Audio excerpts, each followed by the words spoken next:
Hoje vou contar um conto de Clarice Lispector para vocês. Chama-se A Fuga.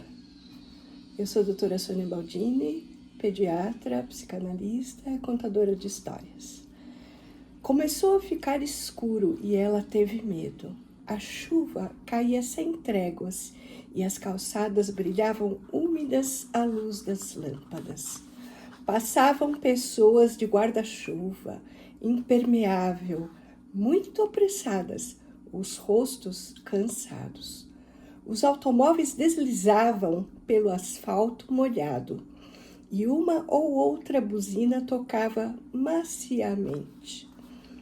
Quis sentar-se num banco do jardim, porque, na verdade, não sentia a chuva e não se importava com o frio. Só mesmo um pouco de medo, porque ainda não resolvera o caminho a tomar. O banco seria um ponto de repouso, mas os transeuntes olhavam-na com estranheza e ela prosseguia na marcha. Estava cansada. Pensava sempre, mas o que é que vai acontecer agora? Se eu ficasse andando? Não era a solução. Voltar para casa? Não. Receava que alguma força a empurrasse para o ponto de partida.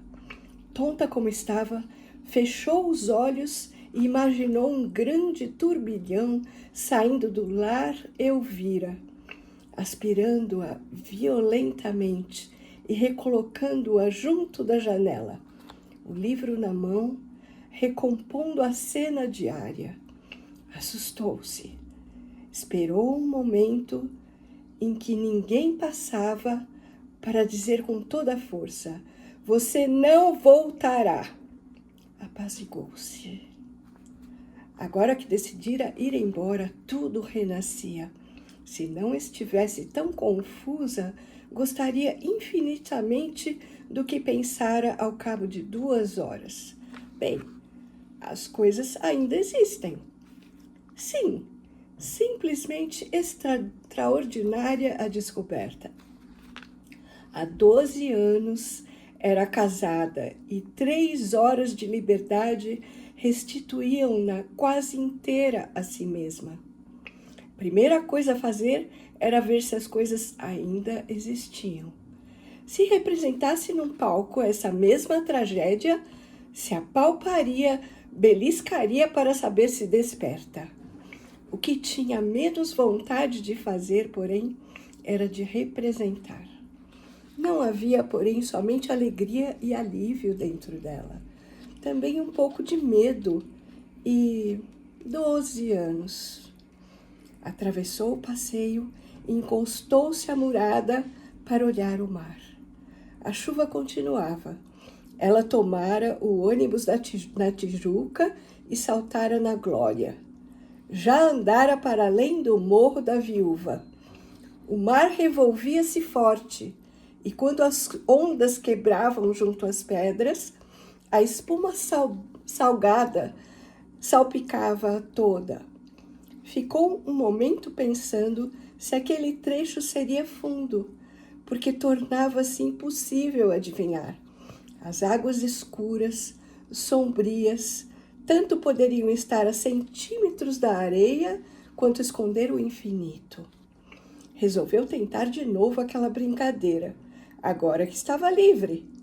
Bastava olhar demoradamente para dentro da água e pensar que aquele mundo não tinha fim. Era como se estivesse se afogando e nunca encontrasse o fundo do mar com os pés. Uma angústia pesada. Mas por que a procurava então? A história de não encontrar o fundo do mar era antiga. Vinha desde pequena. No capítulo da força da gravidade, na escola primária, inventara um homem com uma doença engraçada. Com ele, a força da gravidade não pegava. Então ele caía para fora da terra. E ficava caindo sempre, porque ela não sabia lhe dar um destino. Caía onde? Depois resolvia. Continuava caindo, e se acostumava. Chegava a comer caindo, dormir caindo, viver caindo até morrer. E continuaria caindo? Mas nesse momento a recordação do homem não a angustiava e, pelo contrário, trazia-lhe um sabor de liberdade há 12 anos não sentido. Porque seu marido tinha uma propriedade singular. Bastava sua presença para que os menores movimentos de seu pensamento ficassem tolhidos. A princípio, isso lhe trouxera certa tranquilidade, pois costumava cansar-se pensando em coisas inúteis, apesar de divertidas. Agora a chuva parou. Só está frio e muito bom. Não voltarei para casa.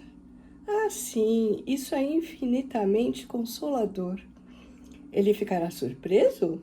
Sim, 12 anos pesam como quilos de chumbo. Os dias se derretem, fundem-se e formam um só bloco, uma grande âncora. E a pessoa está perdida. Seu olhar adquire um jeito de poço fundo, água escura e silenciosa.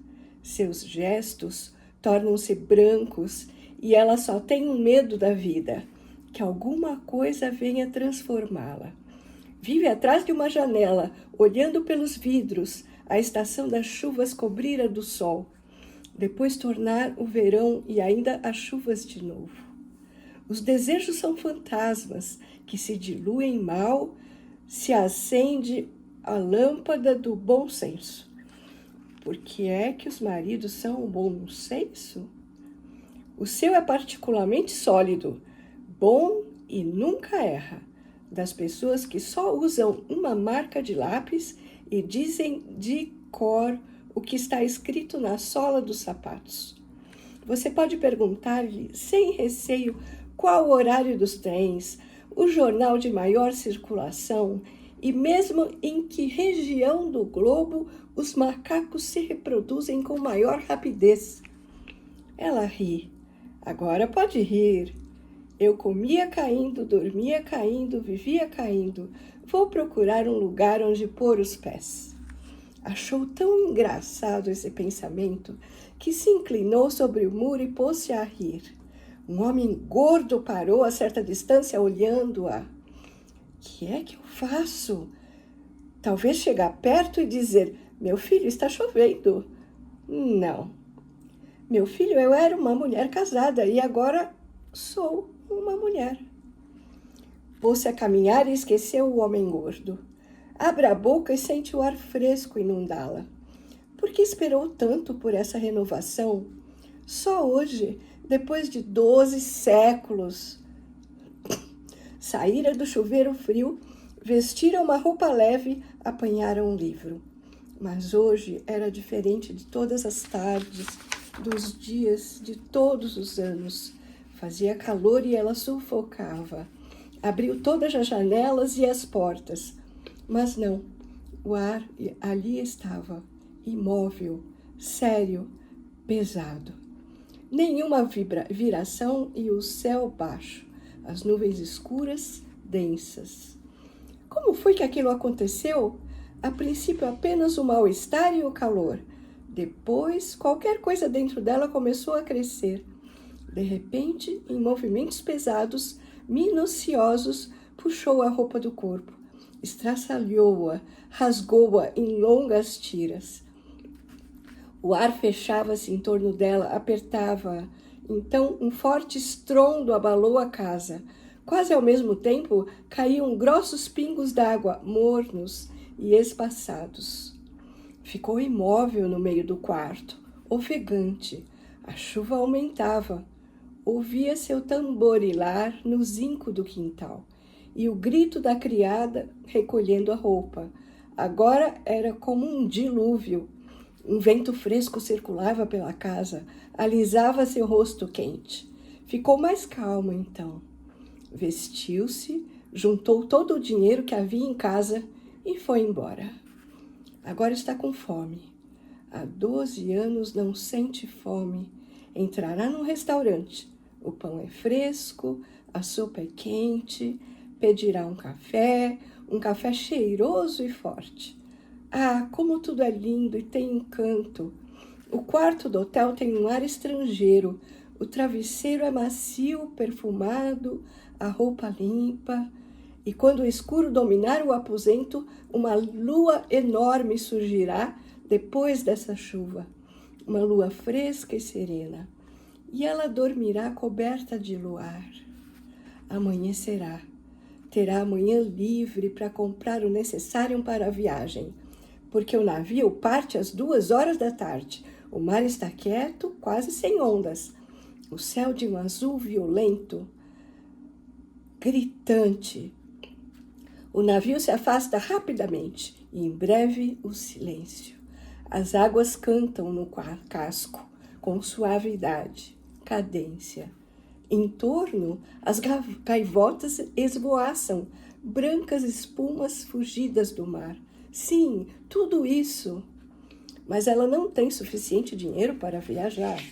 As passagens são tão caras e toda aquela chuva que apanhou deixou-lhe um frio agudo por dentro. Bem que pode ir a um hotel, isso é verdade. Mas os hotéis do Rio de Janeiro não são próprios para uma senhora desacompanhada, salvo os de primeira classe. E nestes pode talvez encontrar um conhecido do marido, o que certamente lhe prejudicará os negócios. Oh, tudo isso é mentira. Qual a verdade?